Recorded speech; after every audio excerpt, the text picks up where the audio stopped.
Muito boa noite a todas e a todos. Iniciando mais um Direito Cast, hoje super especial. Vamos falar de um tema super importante, principalmente nesse momento que o nosso país está passando, uma crise, e cada vez mais as pessoas procuram saber sobre empreendedorismo, sobre oportunidades de ter um negócio próprio, de se organizar, de gerar renda, etc. Eu estou aqui com 3 especialistas, vamos bater um papo muito bacana sobre MEI, sobre empreendedorismo, sobre direito tributário, enfim, sobre esse tema que com certeza muitas pessoas estão querendo saber. Então, primeiramente, eu queria agradecer a presença do Rogério Galvão, ele que é presidente do Sind Brasil, que é a Associação de Microempreendedores de Ribeirão Preto e região.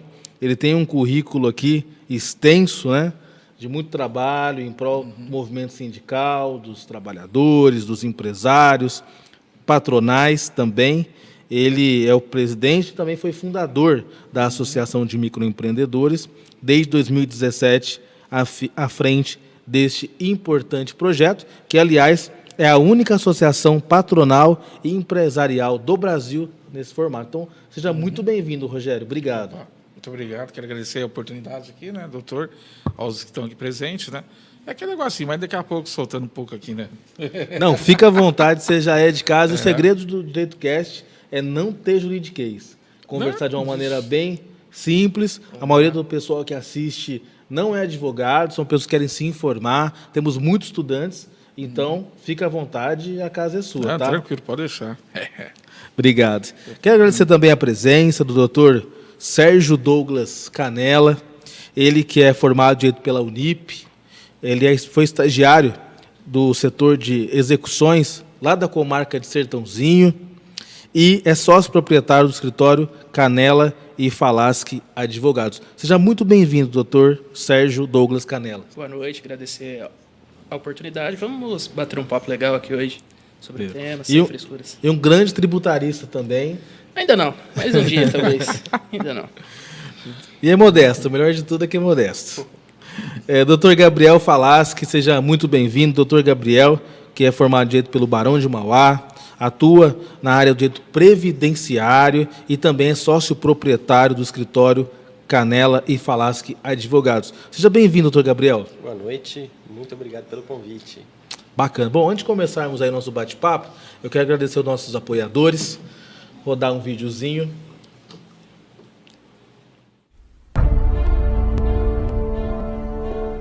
Na adversidade, uns desistem enquanto outros batem recordes. Não foram dias fáceis, mas estivemos conectados. Não foram dias fáceis, mas nos reinventamos. As melhores histórias de sucesso sempre passam por uma turbulência antes de encontrar a prosperidade. Um futuro incerto encobre riscos não calculados, mas também oferece grandes chances de crescimento. As oportunidades andam de mãos dadas com as necessidades, e nossas necessidades nunca estiveram tão perto de um clique. Estamos conectados. A tecnologia nos aproxima. A informação mantém as engrenagens funcionando. Porque não foram dias fáceis. Mas não vamos deixar de ir mais longe. Não vamos deixar de nos reinventar. Faça parte da mudança. Faça parte do novo. Faça a sua parte. Bacana, nossa parceira desde o início, acreditando no projeto do Direito Cast, a Faculdade de Regis está com o vestibular aberto para o curso de Direito, curso de Administração, Contabilidade, Análise de Sistemas e Redes de Computador. E a Faculdade de Regis tem um diferencial, viu, doutor? Que desde o começo o aluno ele tem uma imersão na ciência jurídica, no conhecimento bem prático. Eles chamam de direito direto. Então, não tem aquele monte de matéria teórica para depois entrar em casos concretos. Então, um grande abraço aos professores, principalmente ao professor Elinho, também criminalista, diretor do curso de Direito aqui de Ribeirão Preto, e ao professor Colucci, meu grande amigo, professor Ângelo Colucci, que é o diretor da Faculdade de Regis aqui do campus de Ribeirão Preto. Quiser mais informações, acesse as redes sociais Faculdade Regis Ribeirão Preto, ou vai tomar um cafezinho ali no Jardim Botânico, que eles estão aí te esperando para receber e conhecer um pouquinho mais toda a estrutura, que é magnífica, viu? Vocês não conhecem ainda, estão convidados, é uma faculdade modelo e modelo em empreendedorismo. Todos os cursos lá são voltados para formar o empreendedor. Então, um grande abraço para a Faculdade Regis de Ribeirão Preto. Também um grande abraço para o meu amigo Augusto Marques, que é o diretor comercial da DMD Linhas de Crédito. Então, verificando esse momento de crise, como eu falei no início, que o nosso país, que o mundo vive hoje, a DMD tem linhas de crédito para empresários, para empreendedores e também para o terceiro setor, para ONGs, entidades filantrópicas, sindicatos, associações e também até mesmo para o poder público, prefeituras, órgãos públicos que queiram realmente investir no seu crescimento. Eu falo para o Augusto que a DMD é como se fosse um BNDES, que realmente ela é parceira de quem quer crescer e com créditos, né, com juros anual de até 3,5% ao ano. Olha que diferencial.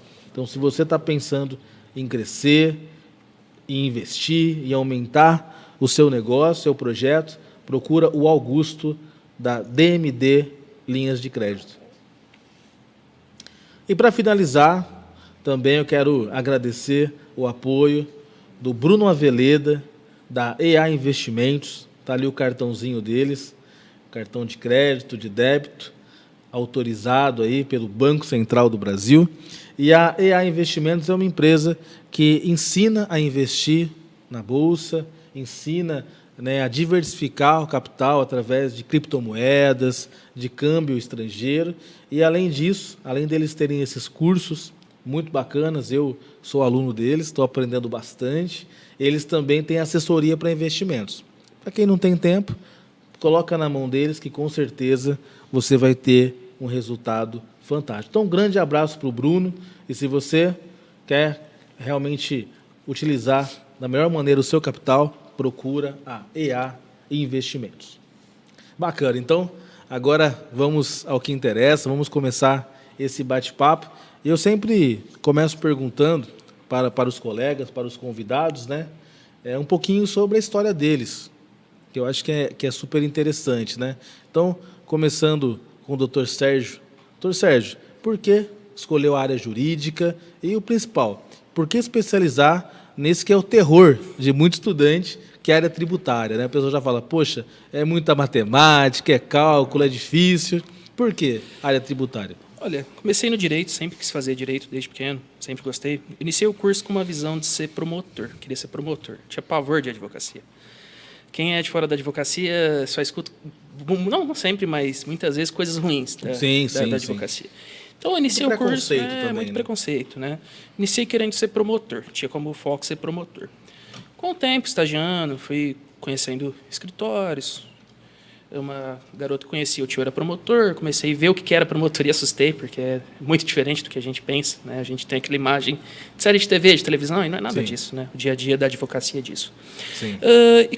Mesmo assim, falei, vou terminar minha graduação, fim do curso, lá para o terceiro ano.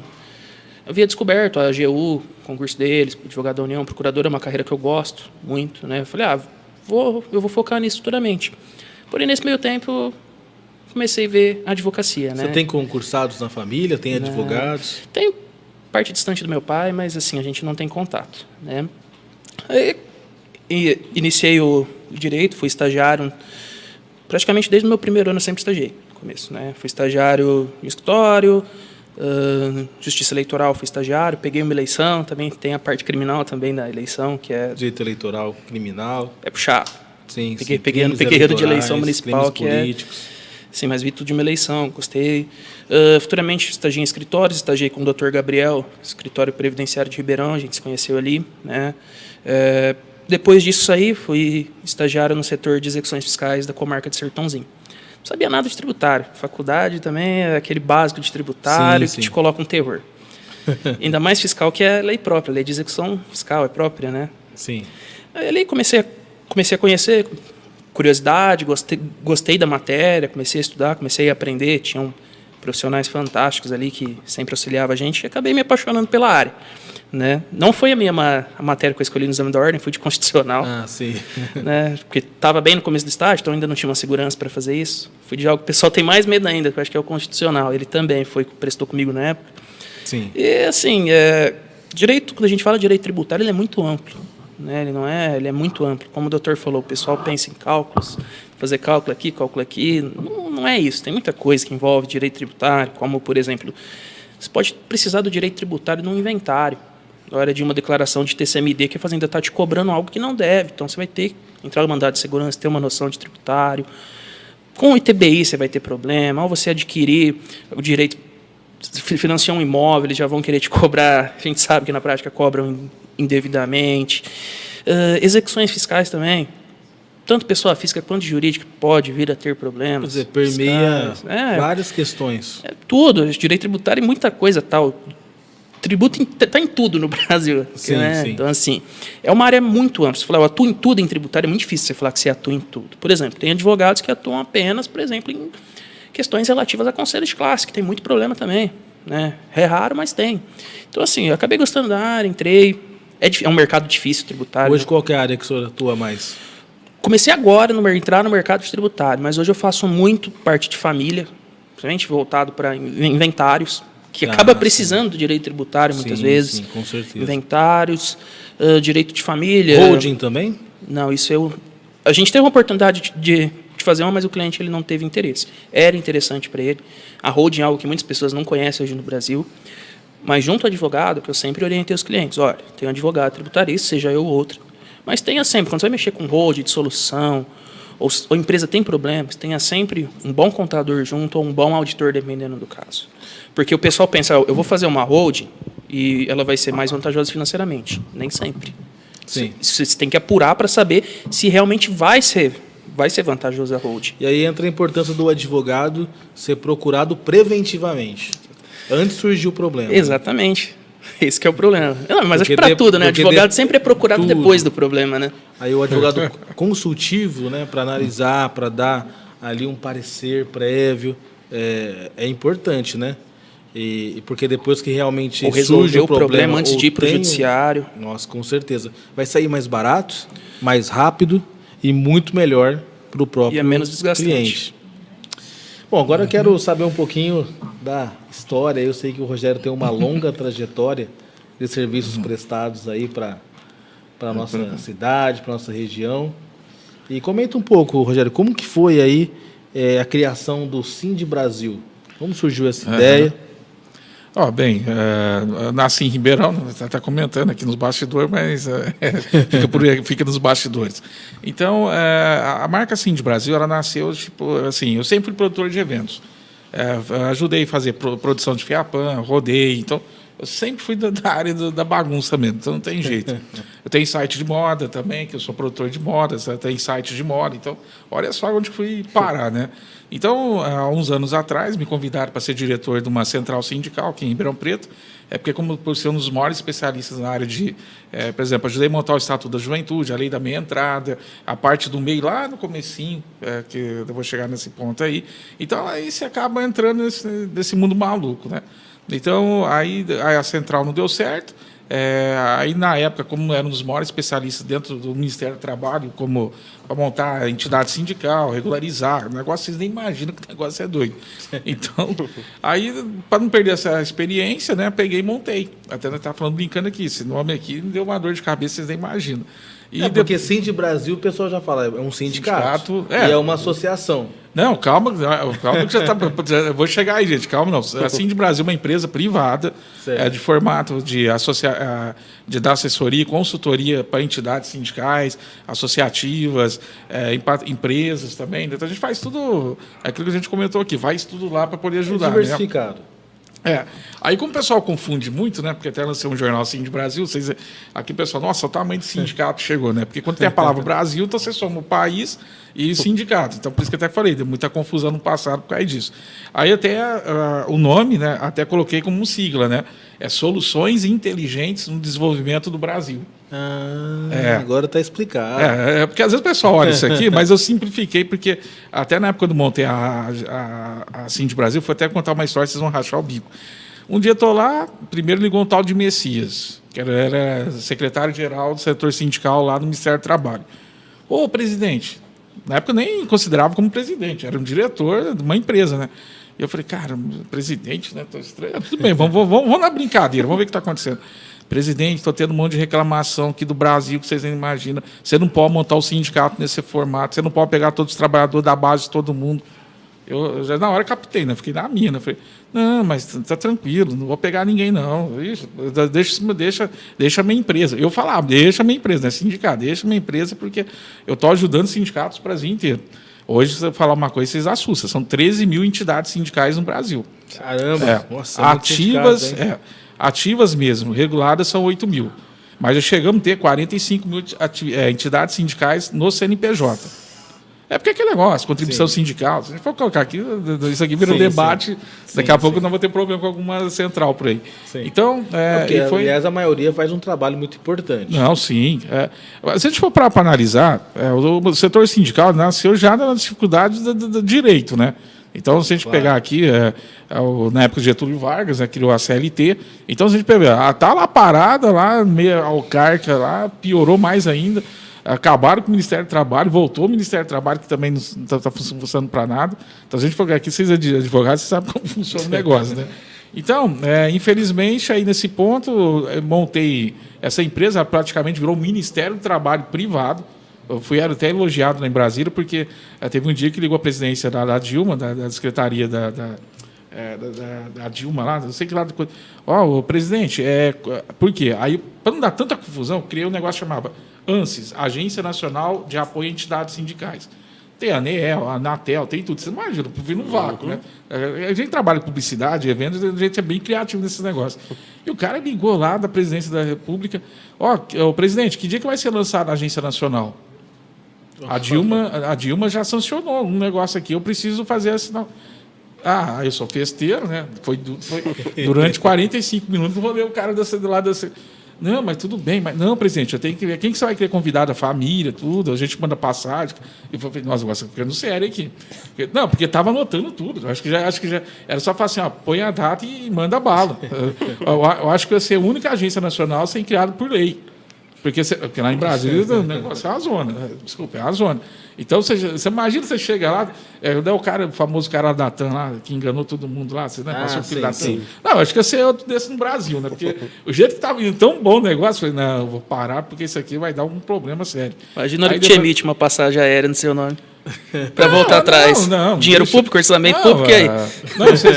Você tem noção, fui fiscal da Ordem dos Músicos. Olha, se eu contar a minha vida aqui, eu já fiz tanta coisa na vida. E hoje, até os músicos têm que agradecer, porque a atividade música e DJ foi as duas que eu coloquei em 2009 lá em Brasília. Porque a lei do DJ foi criada, depois ela foi tirada, porque DJ, vocês vão ficar pé da vida comigo, não é artista, é técnico.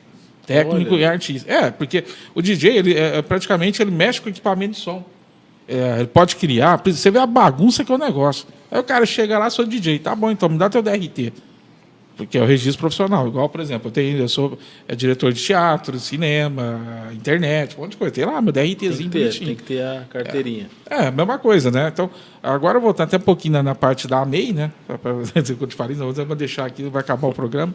Então, voltando tudo nesse ponto, a Cindy Brasil hoje ela está aí. Eu até lancei um novo jornal, tá difícil, porque você sabe que hoje impresso é complicado. Mas você tem que simplificar. Hoje eu criei um monte de QR Code, criei um monte de coisa para facilitar. Porque hoje a tecnologia mudou muito, né? Eu sou da época lá negócio lá da internet, vocês imaginam, né? Até, por exemplo, quando você falou de podcast, cara, primeira vez eu gravar isso, cara. Não, porque assim, a gente trabalhando sem bastidores, a gente não é acostumado. Então você dirige a pessoa, vai lá, faz foto da pessoa, tudo, você produz todo mundo. Mas na hora que você põe, né? Meu pai. A primeira foto que eu passei numa revista aqui, tradicional Ribeirão, para falar da associação, o fotógrafo lá, o Júlio Cian, agora que você nos tapa lá, né? Porque, não, demorou 10 minutos para sair uma foto. Pô, é complicado. solta aí, porque solta aí, caramba. Não é assim, não. Mas depois você acostuma. Não, aí você já. Aí a é boca vai tranquilo. embora, você tem que tomar cuidado para ser processado, por calúnia, difamação, por aí vai. Mas aí, no final das contas, a associação ela nasceu de uma falta de representatividade, porque na época, quando falou do negócio de MEI, criaram um monte de sindicato, por isso que eu te falei, não existe sindicato regulamentado do Ministério do Trabalho de microempreendedor, porque lá você tem 450 atividades. Tem atividades que pertencem a outros sindicatos. Então, é colocar, tomar impugnação. Isso aí, lá em Brasília, eles me ensinaram isso. Por isso que eu te falei, né? Você tem uns contatos. Não, Rogério, você vai ter dor de cabeça com isso. Monta uma associação, você vai ter menos dor de cabeça. Se eu soubesse. Então, fomos lá, montamos uma associação para diferenciar um pouco, porque o MEI ele é uma coisa assim, oportunidade, quando foi criada a lei, você tinha mais ou menos naquela época uns 30 milhões de informais. Na toa que demorou para pegar, hoje já são mais de 13 milhões, quase chegando a 13 milhões e meio. Nos últimos 2 anos foi 5 milhões e meio. Porque tem empresas, né? A gente sabe que está pejotorizando os funcionários. Está tudo errado isso aí, vocês advogados sabem. Então, mas a forma de pagar menos imposto, mas está tudo errado. Às vezes, até quando o MEI vai lá, a primeira coisa que a gente faz como dá assessoria. Você sabe a sua atividade mesmo? Não adianta só chegar lá, fazer o CNPJ, depois esquecer de pagar os R$60, eu até falo brincando, é o dinheiro de pinga lá, porque agora o negócio está virando dívida pesada. Eu estou recebendo o pessoal umas cartinhas lá da Procuradoria-Geral da Fazenda Nacional, aqui até para a SPC Serasa agora vai. Então, o pessoal, como o doutor que está comentando tributarista, porque é bom, né? Porque o cara o negócio é feio. Não, porque o pessoal parece que não acredita. O cara sempre está com o nome sujo, então uma vez na vida... A pior coisa para você dever para o governo é seu nome pro cadinho. Não, isso e agora para execução, porque os caras estão colocando umas cartinhas lá, execução fiscal de arresto de bens e penhora online. Como o negócio é federal, o cara não acompanha lá. Às vezes nem sai na internet, mas está no Diário Oficial da União rodando seu nome lá. O doutor sabe, né? Quando vê, vem aquela carta da alegria, né? E o que aconteceu? O auditor chegou aqui. Sim, é pouco, mas... não, porque os maiores demoram no Brasil, mas os que tem deve pouco, o inferno é grande. Então, a associação foi fundada no dia 13 de maio de 2017. Até pessoal, por que dia 13 de maio? Até porque, cara, a gente que mexe com isso, meu filho, dia da libertação dos escravos. Se você sai para ser empresário, então você vai ver o que é ser dono do negócio agora, né? Aí a cabeça incha, por aí vai. Então, a lei foi muito boa porque, primeiro, sintetizou e simplificou muito os impostos. Então, por exemplo, vou pagar INSS. Se você pagar uma alíquota de 20%, que é o valor mínimo hoje, né? Então já vai dar 200, já vai cacetar. Então, o MEI vai lá e paga R$60, agora com o novo salário mínimo. Então, olha a vantagem. Eu queria falar uns negócios aqui, mas depois eu vou falar no finalzinho. Para a questão de aposentadoria. Porque o MEI, com 15 anos de recolhimento, você já tem direito à aposentadoria por idade. Depois eu vou até perguntar. Tem coisa aqui. Especialista na área sobre isso. Porque eu sabe que eu faço um cálculo. Você só vai ter a limitação, você não vai poder aposentar por tempo de contribuição. Isso aí. Para aposentar, você até pode, mas você faz o recolhimento do adicional dos outros 15% com a correção monetária e juros. Sim. Então, vale a pena também. No momento de se aposentar, se for interessante para você, faz o recolhimento da diferença. Sim. Quer dizer, vai ajudar, é importante, é necessário, mas É, tem que porque tomar você tá alguns cuidados, segurado, né? doutor, senão... É o único direito que você não terá, é a aposentadoria por tempo de contribuição. E a correção O resto- monetária de 15 anos é... Todos os demais benefícios você valor pode alto. requerer normalmente. Até mesmo auxílio-doença, Sim, licença maternidade. Então, hoje Não, realmente... ele tem uma privilegiedade num salário mínimo, né? Então, hoje, 1.200 e pouco, por exemplo, a pessoa fica doente lá, não é nada, a gente sabe que não é nada, mas já ajuda. O doutor aqui da Previdência sabe que até estão negando isso aí. Aparece pessoal lá, cada um fala, meu amigo, você não estava pagando. É porque a gente fala, você tem um tempo, é 12 meses. Se você saiu da qualidade de segurado, já era. E você pode ir até para uma justiça federal, depende do juiz você pegar, ainda para amigo, porque paga aí, depois você volta lá, fica doente, depois de 2 meses você volta. Veja, você já sabe como funciona o negócio no bastidor, né? Então, mais que a gente explica, o que acontece hoje? A famosa falta de informação. Então, dentro do site da associação, lá, mei.org.br, colocamos tudo direcionado. Uma coisa que eu preciso falar, MEI não paga. Foi até uma matéria recentemente aí num programa dominical que saiu sobre isso. Por quê? A internet está dando golpe em MEI para tudo que é lado. A lei de proteção de dados Isso é interessante está vazando demais. Ixi, não, hoje é igual aposentado. O cara tá pensando em aposentar, mas já tem a Crefisa ligando. Se for Isso é é o inferno, que- é um inferno astral que isso aí que você tem noção. Ano passado foi um problema de vazamento de dados, empréstimos não tá tendo- contratados, tá tendo até bancos agora ainda. multados. Eu fiz algumas ações assim, o negócio. Aham. Não, você assusta, né, doutor? É um Não, negócio e- como? Tiveram casos que eu vi casos de colegas que a instituição financeira fraudou o contrato de assinatura, pegou em perícia. Porque Olha. o que acontece? Esse banco ele tem seus afiliados ali, é uma empresa que você se afilia a um banco e aí você ganha a sua comissão por empréstimo, por contrato fechado. Sim. Então, algumas empresas se constituíram com esse fim de fraudar. Então, eles fraudaram um monte. Mas você fala, mas onde que eles conseguiram? Quer dizer, uma quadrilha mesmo, né? Já Exatamente. pra aplicar golpe. Para você conseguir um documento de uma pessoa é muito fácil. Você vai no processo judicial e você pega. Então, então aí eles têm que Tá falsificar tudo disponível na assinatura. internet, né? Exatamente. Ixi, dá difícil. mais Complicado. dados de site que o pessoal faz site falso, né? Por isso que você comentou. Esse é um problema que eu acho da publicidade de documentos pessoais e ações judiciais. Não deveria o documento ser público somente aos advogados, as partes, juízes. Com certeza. Tem que ter muita coisa a ser revista aí. Mas os bancos eles têm acesso aos benefícios concedidos antes mesmo do beneficiário receber a carta de concessão Olha do que benefício. absurdo. É, o cara Então, parece que adivinha que vai aposentar. Antes, antes do INSS informar o próprio beneficiário, o banco está sabendo e ele é o primeiro a avisar da concessão do benefício. Cara, que assusta. A pessoa não sabe da concessão, perigo, hein, ela doutor fica Gabriel? sabendo através do banco. Que perigo. Porque às vezes até a pessoa vai para aposentar daqueles palcos que a gente sabe, né? O que acontece? O cara já está até desanimado. De repente o banco liga para você, já tem uma margem aqui pré-aprovada. Exatamente. Como assim? Não, você já saiu da aposentadoria. Cara, nem o meu advogado me avisou isso. Fica ruim para advogado, né? Sim, o banco Eu posso sabe. perguntar para o doutor Gabriel, que atua na área previdenciária, né?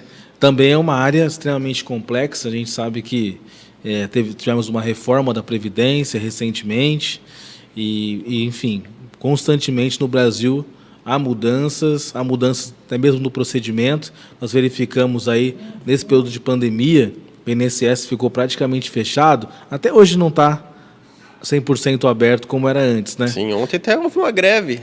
Já teve outra Os greve peritos aí, olha aí. médicos, 25 mil perícias. Olha aí. Aí Canceladas. trava tudo, né? Sim, Benefício, muita atrasa coisa. bastante. Doutor Gabriel, por que escolheu essa área do direito previdenciário e hoje quais são aí as demandas que o doutor mais atende no seu escritório? Eu escolhi até por pragmatismo. Hoje, o INSS ele é o maior réu do Brasil. São mais de 5 milhões de processos. Caramba, Então, processo, hein, doutor? a maioria da população ela é obrigada a contribuir. Você não tem escolha de não contribuir para o INSS. Então, a própria lei de benefícios estabelece, de forma resumida, você trabalhou, teve renda, você tem que contribuir. Sim. Então, o potencial de pessoas com direito ao benefício do INSS, Os empregados também dezenas já é de descontado milhões. do próprio pagamento. sim, você não tem a opção. opção de falar, eu não quero contribuir para o INSS. Então, diante da grande quantidade de pessoas que são obrigadas a serem seguradas no INSS e diante da grande quantidade de pessoas que têm o benefício negado, entendi que seria uma área interessante para Não atuar. vai faltar cliente. Não, então foi uma decisão bem pragmática. Certo. Tem sempre alguém aposentando. Todo dia. E mais do que isso, todos os dias, há centenas de pessoas que têm o benefício negado indevidamente pelo INSS. Que é um absurdo, né? Acompanha, É um absurdo, porque muitos dependem desse benefício para alimentação, para remédios, enfim. Famílias dependem disso. E aí, quando a gente vê um benefício sendo negado, é revoltante, né, doutor? Sim. Isso acontece muito em razão do nosso sistema previdenciário ele não ser sustentável. Ele basicamente funciona como um sistema de pirâmide. isso aí. Você não contribui para si. Todo o dinheiro que você paga para o INSS, você não está depositando uma conta sua. Você está pagando um caixa que vai ser repartido entre todas as pessoas que estão aposentadas. Certo. Então, você está pagando para quem você está trabalhando, você paga para o INSS a contribuição para quem hoje está aposentado. Sim. Quem vai pagar a sua aposentadoria nem nasceu. Olha. Então, você já nasce no Brasil com uma dívida para pagar a aposentadoria de Já alguém. começa devendo. Você já nasce devendo. E trabalha a vida inteira para pagar para os outros. Para os outros. Então, e você tem a nossa pirâmide etária mudando. Você Então, no passado, você tinha muitas pessoas trabalhando para poucas aposentadas, que a expectativa de vida era baixa. Hoje, a expectativa de vida é alta.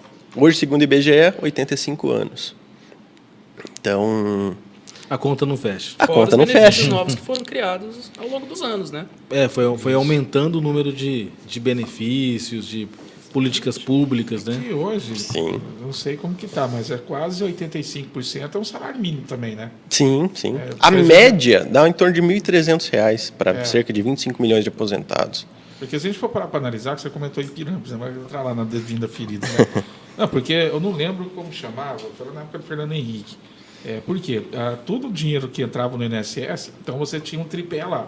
Então você tinha a área da Seguridade Social, o INSS, que é a parte de pagar a aposentadoria, e os benefícios lá, que é para ajudar. Então, aquilo tinha tanto dinheiro em 1998 que eu lembro que na época eu estava mexendo, não sei o que estava funcionando aí. Aí comecei a ver uns números esquisitos, porque na época nem tinha portal da transparência. Então, quando você começava a olhar os negócios da Receita, você viu uns números desse tamanho. Eu falei, cara, É como que difícil, pode? né? Não, porque tudo que você paga no Brasil, parte vai para o INSS. Porque tá cai naquela receita maluca desse que eles falam lá, né, na sexta, né? Aí vão pagar aquelas aposentadorias de 300 mil, 500 mil, que é aquelas mais antigas, né? Fora que na área que entra militar, que a gente sabe também que é uma piada isso. Mas a turminha dos 85% é o salário mínimo. Até, por exemplo, você pega lá, gente, onde que vai todo esse dinheiro? Você pega os 15% lá, A quanto tá divisão hoje? é muito Nossa, é desigual. Extremamente. Igual tá falando como a gente está falando como MEI aqui para voltar, né? Quando o MEI chega lá na associação, fala, meu amigo, quantos anos você tem de carteira assinada? Eu não sou especialista em previdência, mas a gente vai aprendendo com os toques do Covid, né? Tenho 5 anos. Né? Você acha que você vai trabalhar mais 35 para aposentar o quê? 65, né? Eu acho que é hoje, né? É o do mínimo lá. Provavelmente esse prazo futuramente terá outra. Não. Novas Eu tô com reformas 47 sairão. anos agora, eu já estou pensando que 65, pelos cálculos, acho que 70 para lá, já é lá. Mas é uma coisa que, como a gente sempre comenta, né? Então, como vai abrir um MEI, a gente sempre dá uma orientação desse formato. Meu amigo, compensa pagar. Se você não quer pagar, quer uma aposentadoria, e faz um investimento. Igual que eu vi aqui agora há pouco aqui. Faz um trabalho, mas qual que é a diferença do investimento para a aposentadoria? Porque se você viver até 130 anos, o INSS tem que pagar. Sim. Essa aqui é uma vantagem do INSS que a gente... Às vezes até o pessoal fala, eu conheço gente aí que já está 50 anos aposentado. Trabalhou 15 e está com 50 aposentado. Quem está pagando? Não, mas a gente tem que falar esse negócio, que o doutor está aqui, não é mentira. Mas Então, hoje a principal recomendação que nós damos no escritório para contribuição, ou pela MEI, ou até pelo contribuinte de baixa renda. Que Isso, também vai pode pagar 5% percentual também. de 5%. Porque Então, os outros felizmente- percentuais são muito altos. Não Vale a pena. Você pega o teto hoje, já foi para 7 mil, né? 7.087. 7 mil e pouco. Você imagina ter que pagar, quanto que era? 1.800 por mês, né? Mais ou menos, vai dar 1.700 aí. Então, legal essa dica. Então, por exemplo, eu tenho lá a minha MEI e eu quero começar a planejar meu futuro, a minha aposentadoria. Então, eu vou no escritório do doutor. Qual que é a orientação que o senhor dá para quem te procura lá? Sempre tem que analisar, caso a caso, todo o histórico de trabalho, que atividade a pessoa exerce, se ela está registrada, se ela não está, Idade da pessoa. idade. Eu tenho sérias dúvidas se pessoas da minha idade terão aposentadoria. O nosso sistema Qual que é a ele é sua bem idade? insustentável. Qual que é? Você Eu tenho já 20 se preparar aí, Rogério. eu tenho 28 anos. Não, Certo. Eu tenho sérias dúvidas se o sistema vai ser se ele é sustentável o suficiente. Se vir Então- umas 10 pandemias até lá, você recebe ainda. Então, Se na você passar dúvida, pelas pago o pandemias, mínimo. você- Eu Pago pago o mínimo. E vou aguardando as mudanças aí do governo para ir posicionando. Como com a MEI é vantajoso porque você está pagando 5% para ter praticamente todos os direitos. Isso. Exceto a aposentadoria por tempo de contribuição, 5% salário mínimo. 5% do salário mínimo. Contribuição. Sim, também. são 5%, mais o ISS, que é municipal, e varia de cidade para cidade. Não, Mas é aí- R$5 só. O Brasil inteiro. Assim, agora vamos pegar naquela que eu te falei, lá na ferida do MEI. As prefeituras não aceitam MEI. O Estado, então, você imagina, você recolher R$1 de ICMS desde 2006. E aí, como é que fica essa briga? É uma conta que, tipo assim, Queda parece de que não fecha. braço. Mas é aquilo que a gente comenta. Por exemplo, agora eu vou montar a escola do empreendedor, porque nos bairros a gente vê como que circula dinheiro. O negócio é maluco. O ano passado... Tudo da informalidade. Porque isso aqui é Brasil. Por exemplo, quando eu vou lá para o Brasil, você vê lá é dinheiro e Pix dos outros. Você nunca vai saber, o Pix vai cair. Então aqui no Brasil, quando eu estava fomentando do portal Transparência, que depois sumiu, a primeira vez que eu vi, foi uma coisa meio louca que eu não entendi. Começou em 9 trilhões de reais. Isso é dados da Receita Federal. Agora, vou falar uma coisa que acho que o doutor até captou já. Que movimentava. E na época não dava nem R$1 trilhão de imposto recolhido. Então, aí vocês veem o tamanho da sonegação no Brasil. O negócio aqui é doido. E a Receita sabe. Só no dia apertar os botãozinhos lá que está acontecendo agora, vai pegar, você não tem jeito no outro. E quando terminou, isso em 2017, que aí entrou no outro governo aí do tombo aí, então o que aconteceu? Sumiu. E sabe quanto estava mensalmente? 29 trilhões de reais anual de movimentação. Na época era a sexta economia do mundo. Exatamente. Então, hoje até a gente comenta, pagar imposto, não tem jeito, o sistema tem que se manter de uma forma. Você pode ver que o SUDES aí não arriou nessa pandemia, tanto que o negócio se gastou, porque a conta do Covid ainda ninguém viu ainda. Tem Ela vai ponto vir. aqui, muito interessante, que você citou desses valores e da sonegação. Escutei algo de uma amiga do fórum, do setor de execuções, na época, a gente comentando sobre aquela quantidade de dinheiro parado e a mudança de postura da Fazenda. Ela falou, olha, entenda algo. O tributo ele só é tão alto, mas por quê? Você está pagando parte para quem não paga.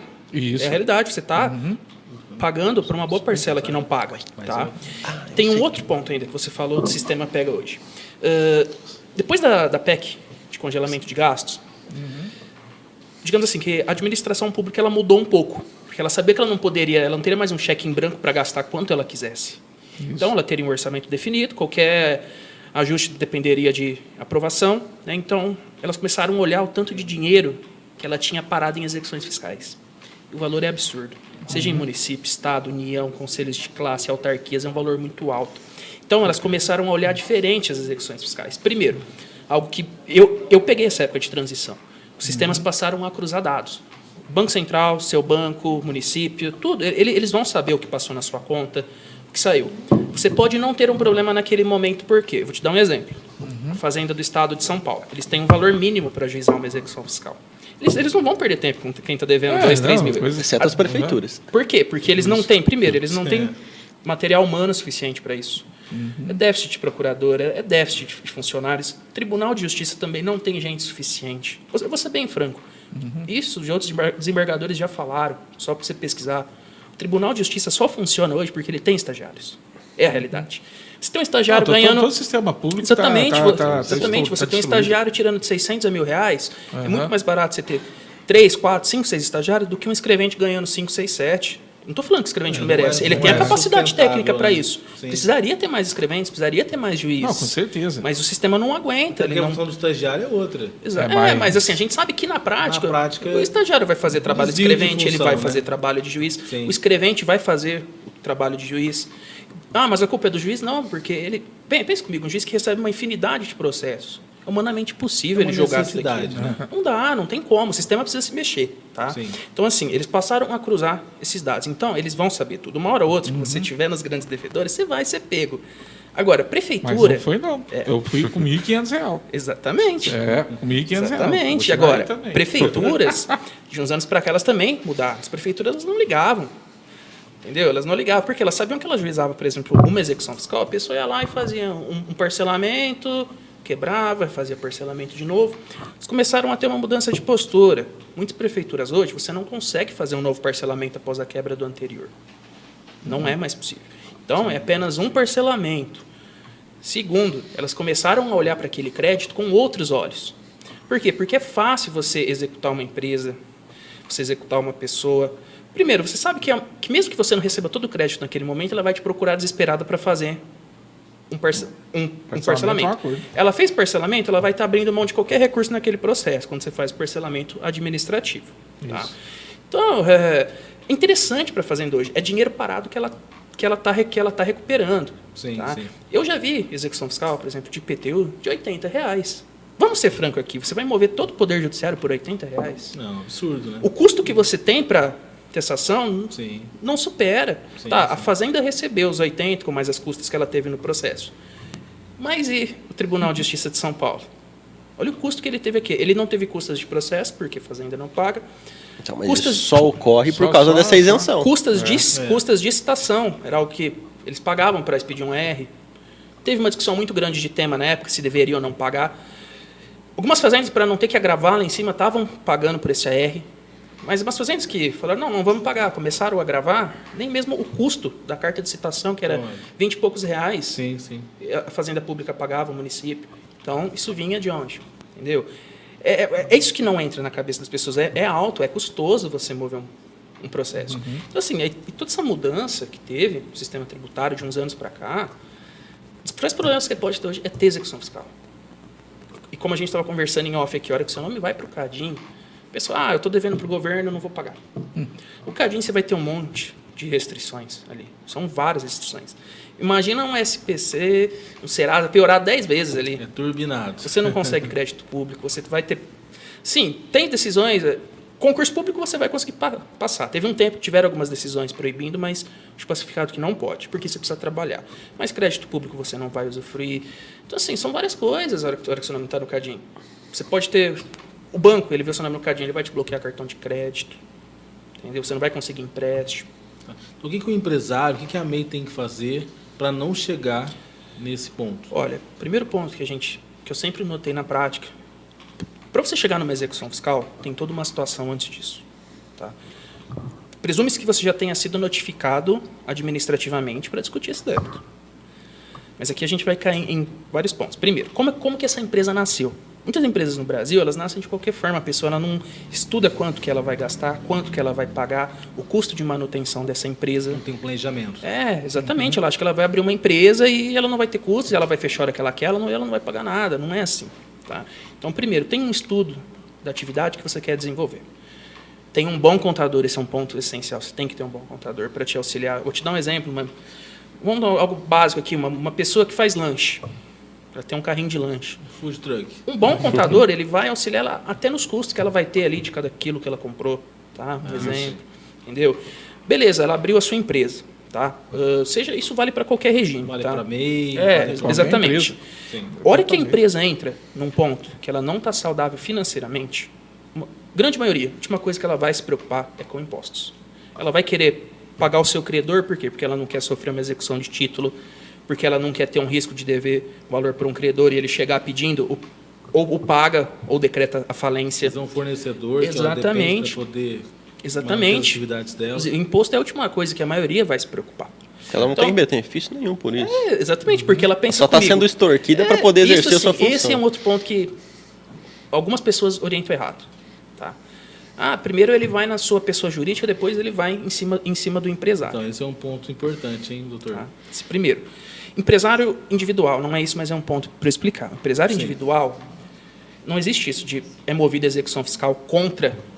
CNPJ. Não, porque o empresário individual, ele se confunde, tá? Pessoa física da jurídica. Então, já é movido contra ele, vai responder O CPF dele. CPF, Isso mesmo. entendeu? Agora, a hora que a gente fala de uma empresa, vamos a qualquer regime aqui, tá? Eu estou devendo tributo, eu não paguei. O refis, muitas fazendas fazem, geralmente fim de ano ou início de ano. Você tem descontos, às vezes até de 100% da multa. Te dá um desconto de juros. Entendeu? Tenta É fazer... uma oportunidade boa. Exatamente, mas é aquilo. Se a empresa não está mais saudável, se ela não tem mais condições. Isso é um ponto que o empreendedor ele tem que ter ciência. Muitas empresas abrem e fecham nos primeiros 3, 5 anos. A hora que a empresa não está saudável, você tem que ter consciência e fechar enquanto muitas vezes você ainda tem um caixa para pagar as suas dívidas. Porque a gente tem que ser frio. Tá? O empreendedor, eu entendo isso, que eu tenho. A advocacia, ele não é uma empresa, mas na prática é como se fosse. Você tem que ser frio e tirar o seu lado emocional e entender. Se a empresa ela já morreu, ela está sangrando ou eu estou tentando... Entendeu? Tem momento que você tem que parar, quando você ainda tem um caixa. Pague seus passivos e encerra ali. Senão é muito pior depois. Isso não acontece, em muitos casos não. Quando a pessoa ela começa a empreender, dificilmente ela quer voltar a ser empregado, ela não sabe o que ela vai fazer depois. Então, assim, avalie esse momento. E você está devendo débitos. Vamos chegar na execução fiscal. Primeiro, você sabia que você tinha que pagar? Vamos falar, por exemplo, ISS, taxa de licenciamento de funcionamento, que é um problema. Às vezes tem casos que eles cobram, algumas prefeituras. Se você tem uma placa da empresa, eles cobram para você ter a placa. Tem prefeituras que falam que você não pode ter, por exemplo, porque está alterando a arquitetura do local, eles te cobram taxa disso. Algumas empresas, elas pagam para o INSS, tá, os impostos. Estadual é um pouco difícil, ICMS, depende um pouco da empresa. Tá? E o microempresa ela tem alguns pontos positivos aqui. Tá? Mas vamos imaginar assim, ela tá devendo. Ela não fez um refis. Ela foi notificada pela Fazenda, seja municipal, estadual, federal. Ela vai ter seu prazo de defesa. Muitas vezes a pessoa não exerce o seu direito de defesa administrativamente, deixa escorrer a revelia. É o que acontece, essa dívida está inscrita em dívida ativa. Algumas fazendas, por exemplo, as municipais, elas esperam 3, 4 anos para ajuizar no quinto. Elas não esperam dar a prescrição. Então, a pessoa ela teve, digamos assim, como algumas fazendas, 3, 4, 5 anos para resolver administrativamente. Não resolveu, não prescreveu, te ajuizou um processo judicial. Quando você ajuizou esse processo judicial, o despacho inicial do juiz ele vai suspender o prazo prescricional. Aí ele vai tentar te citar para você responder. Vai ter o despacho inicial, pague-se o débito corrigido em X dias, mas se você olhar, vamos pensar num caso, mas esse débito aqui ele está pago ou ele está errado. Aí vem as suas defesas, uma exceção de pré-executividade. Exceção de pré-executividade ela é uma ferramenta nova, ela não está no CPC, foi a jurisprudência e a doutrina que criou. Você só vai discutir questões ali de lei, você só vai discutir matéria pública, você não vai entrar em dilação probatória, como os embargos. É diferente, aí tem os embargos. Tá? Mas para você... E aí você já teve que contratar um advogado. Exato. É o custo do advogado, que não é barato. Porque pensa assim, ó, esse é um ponto. Eu estou devendo R$1.000 de imposto, 2.000. Compensa eu pagar um advogado para ajuizar ou compensa eu já quitar o débito ali? Com certeza. Entendeu? É um ponto que a gente tem que olhar. Tá? Então, ali, aí a gente vai discutir esse débito judicialmente, voltando ali, os embargos, exceção de pré-executividade. Para você conseguir um efeito suspensivo nos embargos, você tem que garantir a dívida. Então, vamos imaginar, você está devendo 30 mil, essa execução está rolando. Se você não garantir o juízo, com, seja uma carta de fiança, ou o valor, ou algum bem foi bloqueado com gravame suficiente para dívida... Não suspende. A execução vai continuar rolando enquanto você está discutindo seus embargos ali. É difícil você falar de uma empresa garantir isso, quando a empresa não está saudável. Ela não tem o dinheiro. Então, pense comigo, aí a gente vai discutir esses embargos. Você não tem dinheiro, você não garantiu. Você vai continuar tomando penhora, bloqueio na sua conta. Então, assim... Aí já não tem mais crédito. Exatamente. Já perde, às vezes, o crédito. E assim, ainda tem um ponto ainda dessa execução fiscal. Depois, como eu te falei, tem a decisão inicial, ela te dá o prazo para pagar ou garantir a dívida e embargar, caso você queira. Tá? Junto aos embargos, tem exceção que você só discute matéria pública. Tá? Como, por exemplo, essa CDA ela não tem número de processo administrativo, essa CDA está com o número errado. São assim, coisas pequenas, são mais erros formais. Tá? De como não fui notificado. Esse é um ponto que eu vou te falar. Esse é um sério problema do empresário no Brasil. Ele acha assim, eu vou abrir a minha empresa e eu não vou atualizar nenhum cadastro. Eu não vou noticiar o município, eu não vou noticiar o Estado, eu não vou noticiar a União. Eles achavam na época, é que hoje tem o RedSim que mudou tudo, unificou muita coisa. Mas na época o empresário ele pensava assim, eu só vou atualizar o meu contrato social na junta comercial, acabou. A fazenda que vai atrás. A fazenda não tem gente suficiente para isso. Na época não era informatizado, não cruzava dados como hoje. Então, ali, ou seja, ela não notificou a prefeitura, o Estado, a União, o INSS, que ela alterou o seu endereço. A responsabilidade é do empresário. Vamos imaginar assim, ela não informou, ela tinha o endereço na rua A, ela mudou para B e não avisou. Sim. Às vezes a fazenda, ela sempre vai direcionar no processo administrativo a citação para o endereço que ela tem no seu cadastro. Então, ela vai te mandar lá, você não sabia, você perdeu o seu prazo de defesa. Tá? Aí você vai contestar judicialmente. O juiz vai olhar, peraí, mas muitos municípios ele tem lei municipal falando que você tem que informar qualquer alteração de cadastro social. Sim. Eles não informam. Não informam alteração de sócio, não informa nada. Deixa dali e depois a gente vê. Tá. No processo judicial a gente cai em um outro sério problema. Porque ele manda a carta para o endereço da empresa e volta. Uma empresa ela não está mais ali a carta de citação. Aí o juiz já olha, quando você pega um juiz um pouco mais esperto, com experiência, ele fala, olha, peça-se mandado de constatação de funcionamento. Ou a fazenda chega e pede, para a gente ver se essa empresa ainda tem atividade ali. O oficial de justiça bate lá em 1, 2, 3 vezes, quando você pegar um oficial muito legal, constatei que essa empresa não está ali, conversei com vizinhos e essa empresa ela não exerce mais as suas atividades ali. O que te acontece? Nossa. Solução irregular da empresa. Redireciona para o patrimônio do sócio. Isso é um problema que era tão comum. Eu cheguei a ver casos que a pessoa ela tinha uma empresa, uma loja de vendas física, em um certo momento ela migrou apenas para online, mas ela não notificou a fazenda. A execução foi totalmente redirecionada, não tem o que fazer, não tem o que fazer. É um dever, é uma obrigação sua, você não notificou. Então aqui a gente já tem um problema sério, que acontece muito, isso acontece muito na prática. Por quê? Porque o contador não orienta, ou às vezes ele orienta e a pessoa não está nem aí, não passa os documentos corretos. É o jeitinho brasileiro. É o jeitinho brasileiro, só que isso depois, agora piorou o negócio. Isso gera um problema muito sério. Porque aí você já não tem mais o que fazer. A hora que te redirecionou para você, você passa a responder com o seu patrimônio. E aí a gente vai falar, vamos chegar, seja você ou a empresa respondendo. Primeiro ponto, que a Fazenda vai pedir bloqueio de dinheiro em contas. Tá? Hoje é o Sisbajut. Se encontrar dinheiro em conta, vai bloquear. Tá? E a gente vai querer naquela questão se era conta pessoal de sócio, se era até poupança o limite, ou se esse dinheiro da empresa era para pagamento de funcionários. Só que como que você comprova? É difícil você chegar para o juiz e falar, olha, desses 100 mil que você bloqueou, 50 era para pagamento de funcionários. Muitas vezes eles só jogam a folha falando, a gente tem que pagar isso aqui, isso aqui, isso aqui. Muitos juízes nem olham e falam, mas você não comprovou exatamente que esse dinheiro que entrou ali era para pagamento de funcionário. Como comprovar isso, doutor? Então, exatamente. A empresa precisa de um bom contador, falou, esse dinheiro está entrando, junta um histórico anterior. Tem que ser documentado. Tem que ser documentado isso. Entendi. Pega um histórico anterior. Olha, a gente sempre teve movimentações nessa média aqui, esse dinheiro é para pagamento, esses funcionários ainda não receberam, eles estão para receber, a gente não tem outro dinheiro em caixa. Certo. E aí você vai depender do juiz compreender e te desbloquear. Entendeu? Só que se você não instruir isso direito, só jogar uma tese no ar, o juiz não vai. Entendeu? Isso é o que a gente sempre fala no direito. Seja sucinto. Seja bem ilustrativo para o juiz. Porque muitas vezes ele se desenha centenas de processos no dia. Então, assim, seja ilustrativo, explica bem o que você quer dizer. Vamos dizer assim, aí bloqueou esse dinheiro. Pra você desbloquear vai ser difícil. Porque a Fazenda ela vai pedir para converter em penhora. Se você não embargar, deu prazo, ela vai pedir para levantar. Aí a gente vai cair no segundo ponto, caso não ache dinheiro. Vamos pedir bloqueio de bens. Ou, posteriormente, de veículos. E aí vai seguindo. Na hora que você cai com um bloqueio de bens, tem um outro problema muito grande. O oficial de justiça, ele vai lá, ele vai fazer a descrição de todos os bens que guarnecem a empresa. Vamos imaginar que sua empresa seja que você tenha computadores, outras coisas ali. Eu já vi casos de serem bloqueados, por exemplo, a empresa de funilaria estava bloqueando alguns equipamentos caros. E aí você vai precisar de um advogado, isso é obrigatório para o advogado, ir e falar para o juiz, olha, esses equipamentos, esses bens bloqueados, eles são imprescindíveis para o exercício da atividade.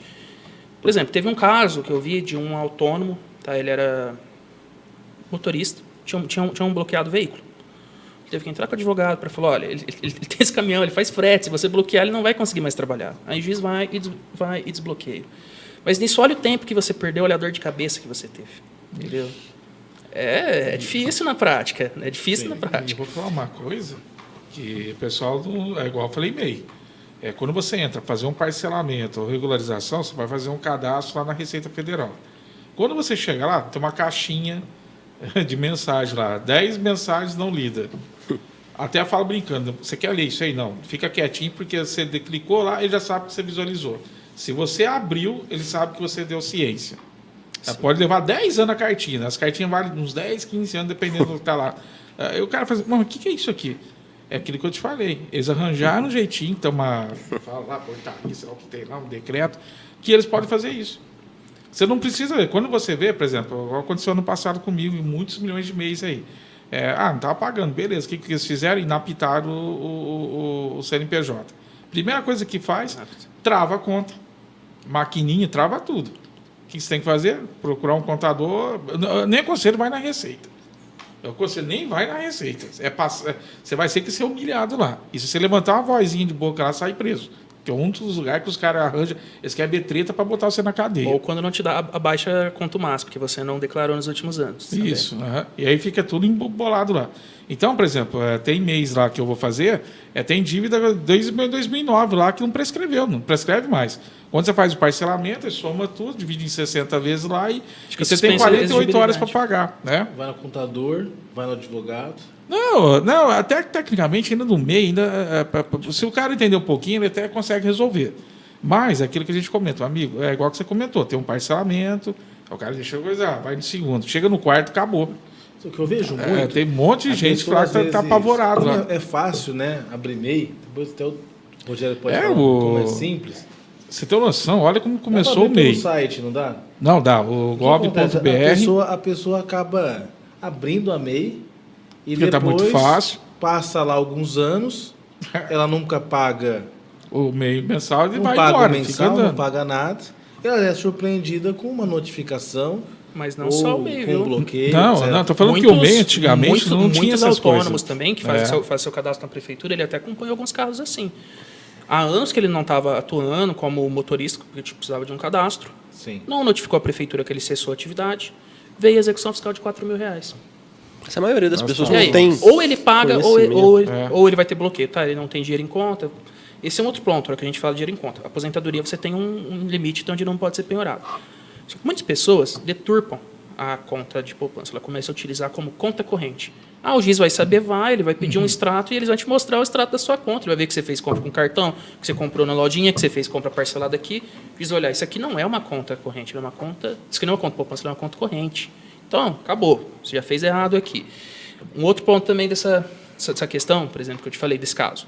A pessoa ela é aposentada ou ela trabalha. Ah, eu não vou tomar, meu salário é empenhorável, minha aposentadoria é empenhorável. Os juízes já não olham mais assim. Eles estipulam 10, 15, 20%, dependendo do valor, e vai te penhorar todo mês ali para você pagar o débito. Entendeu? Agora imagina comigo, um aposentado ganha R$2.000 por mês. Todo mês ele tem um bloqueio de R$300, R$600 na conta. Isso afeta. Muito. Afeta. Com certeza. Mas olha para você ver como que é o negócio. Antigamente, é que a gente comenta, né? A gente vai avisando para eles lá. É igual foi na época do setor sindical. Tinha sindicatos, você vê como volta um pouquinho. O cara estava afiliado numa central, uma filiação, uma coisa lá, os caras iam lá, não precisava ter, como fala, um tipo de bloqueio, então o cara filiava. Por quê? Cara, de contribuição sindical. Então o cara ia lá, tipo assim, estou filiado numa federação, uma confederação, estou beleza. Então o cara ia lá, mudava a central sindical também. Então o cara, ele recebia os 60%, o presidente do sindicato, que é normal, né? E os outros ficavam andando, os outros 40%, 10% ficava no Ministério do Trabalho na época. Aí um dia eu estava olhando lá, eu falei assim, cara, esse cara pertencia a uma central sindical. Eu entrei no mesmo coisa, o cara estava no outro. Falei, ô presidente, você está ciente disso aqui? Aí ele demorou para voltar. Quando eu voltei, o central já tinha voltado de novo. E fica pior que isso aí, fica tudo rastreado, fica tudo lastro, né? É a mesma coisa hoje do MEI. Meu amigo, você vai lá, você está pensando, porque antigamente você abre no MEI só com o CPF e a data de nascimento da pessoa. Era desse jeito. Então o cara chegava lá, já abriu meses, nem sabia. Quando eu falei, mas cara, eu nem sabia que tinha MEI. E para você fechar isso, até você provar que a bala chita já era, não tinha mais jeito. Você tem que pagar o imposto. Meu amigo, lá até no site até comento lá. Entra a cada 30 dias, digita seu CPF e tua data de nascimento. Se aparecer o CNPJ lá, porque já viraram MEI, dá tempo de você correr.